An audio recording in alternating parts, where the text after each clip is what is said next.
இந்த உலகத்திலேயே மிகப்பெரிய வீரனாகவும் வீராதி வீரனாகவும் சூராதி சூரனாகவும் இருந்த ஒரு வீரன் அப்படின்னு சொன்னோம் அப்படின்னா அது ராவணன் சொல்லலாம்.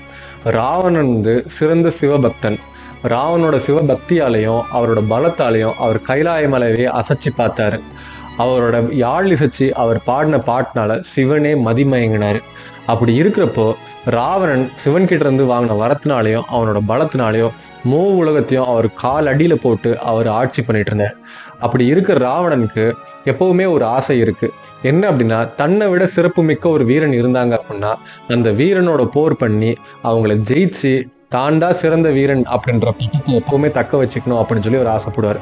அப்படி இருக்கிறப்போ ஒரு சமயம் வந்து ராவணனை விட சிறந்த ஒரு அசுரன் இருக்கான், அந்த அசுரனை விட சிறந்த வீரன் யாருமே கிடையாது அப்படின்ற ஒரு செய்தி வருது. இந்த மாதிரி சுவாரஸ்யமான கதைகளுக்கு நம்ம ஏல் சேனலை சப்ஸ்கிரைப் பண்ணுங்க. அப்படி இந்த ஷார்ட்ஸ் பிடிச்சிருந்துச்சுன்னா ஒரு லைக்கை போடுங்க. உங்க கருத்துக்கள் என்ன அப்படிங்கறத கமெண்ட்ல லீவ் பண்ணுங்க.